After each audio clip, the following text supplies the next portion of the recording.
కేజీలు కోయాలట. రైతు వాని కాలం మీద పడి బతులు అనుకోవాలట. వద్దయ్యా 2 కేజీలు కోసుకో 3 కేజీలు కోసుకో అని చెప్పి యావరేజ్లో బస్తకు 5 కిలోలు కోయకుండా రైతులకు ఎన్రోల్ చేసుకునే పరిస్థితి లేదు ఇవాళ.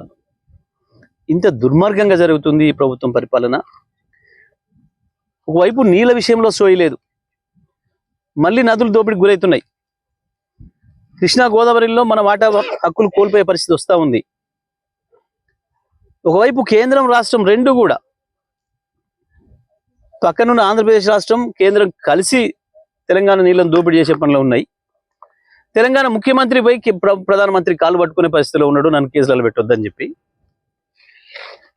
మంత్రులు ఒకరికి ఓడి తెలవకుండా సాటుగా చంద్రబాబుతో పైన వేసుకుంటున్నారు. మా కమిషన్ల విషయంలో ఎంక్వైరీలు చేయకండి, ఇక మిమ్మల్ని వచ్చేది లేదు, కానీ ఇక దీపం ఉండగానే ఇల్లు సర్దుకోమని చెప్పారు మా ఇంట్లో. కాబట్టి మేము ఉన్న కాడికి కమిషన్లు దండుకోవాలి, ఎంత వీలైతే ఈ రాష్ట్రాన్ని మా దోపిడి మేము చేస్తాం, పక్క రాష్ట్రం కూడా పక్కోడు చేసే దోపిడి పక్కోడు చేయనియండి.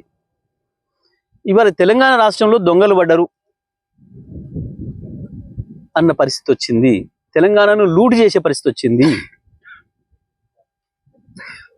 ఎవడికి దోచినంత వాడు దోసుకపోవడమే, ఎవడికి దొరికినంత వాడు దోసుకపోవడమే అనే పద్ధతుల్లో ఇవాళ మంత్రివర్గం పనిచేస్తూ ఉంది. ఏ ఒక్క శాఖ మీద ఒక మంత్రికి అవగాహన లేదు, పట్టు లేదు. మంత్రుల అధికారుల గురించి మాట్లాడితే మంత్రులే దొబ్బుతున్నారు. మా పరిస్థితి ఏంది?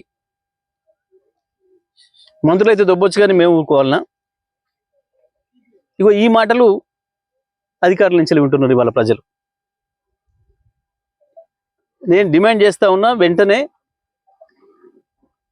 ఉత్తమ్ కుమార్ రెడ్డి నువ్వు వెంటనే ఆదేశాలు ఇచ్చి తడిసిన ఒడ్లు కానీ మొలకెత్తిన ఒడ్లు కానీ ఏదైనా సరే వెంటనే కొనుగోలు సీరియస్గా చేయమని చెప్పు.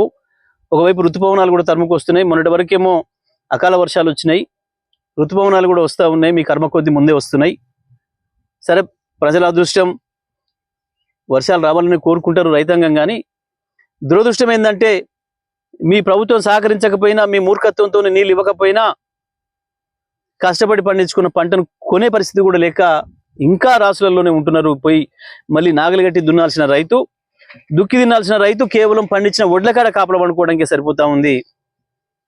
ఈ దుర్మార్గం ఇది, దీన్ని తీవ్రంగా ఖండిస్తూ ఉన్నాం మేము.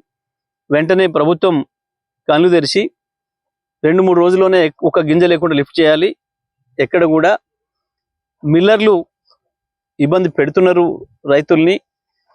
కోత కొయ్యకుండా ఇప్పటి వరకు ఒక్క రైతు నుంచి కూడా పంట తీసుకోలేదు. దీని మీద అబద్ధాలు మాట్లాడడం, ఏదో నోరు వారేసుకోవడం కాకుండా వెంటనే విచారణ చేయండి, రైతాంగాన్ని ఆదుకోండి. ఇప్పటికైనా ఇప్పటికే రైతుల్లో మీ భాగవతం అంతా బట్టబయలైంది. దీంతో ఇంకా స్పష్టంగా తేలిపోతుంది మీ చేతగాంతనం, మీ నిర్లక్ష్యం. మీ దృష్టి అంతా కేవలం డబ్బుల సంపాదన మీద, కమిషన్ల మీద ఉన్నది తప్ప ఏ రంగం పైన కూడా సోయి లేదు, ప్రభుత్వానికి కంట్రోల్ లేదు. అన్ని రంగాల్ని నాశనం చేసిర్రు, దాంట్లో అత్యంత ఎక్కువగా రైతాంగాన్ని నాశనం చేసిండ్రు. వ్యవసాయం మంచిగా ఉన్న వ్యవసాయాన్ని ఆగం చేసిండ్రు రైతాంగాన్ని. నేను ఇప్పుడు ప్రభుత్వాన్ని వెంటనే డిమాండ్ చేస్తూ ఉన్నా, రాష్ట్రంలో ఎక్కడైనా కావచ్చు, అది వెంటనే 1-2 రోజుల్లోనే యుద్ధ ప్రాతిపదికన చర్యలు తీసుకొని మరి రాత్రి పగలు పనిచేసి వెంటనే ఒడ్లు కూడా ఎక్కడ కొనుగోలు కేంద్రంలో గింజ ఒడ్లు లేకుండా తీసుకుపోవాలి, ఇళ్ళ దగ్గర చేర్చాలి, రైతాంగాన్ని కాపాడాలి అని చెప్పి నేను ప్రభుత్వాన్ని డిమాండ్ చేస్తా ఉన్నా.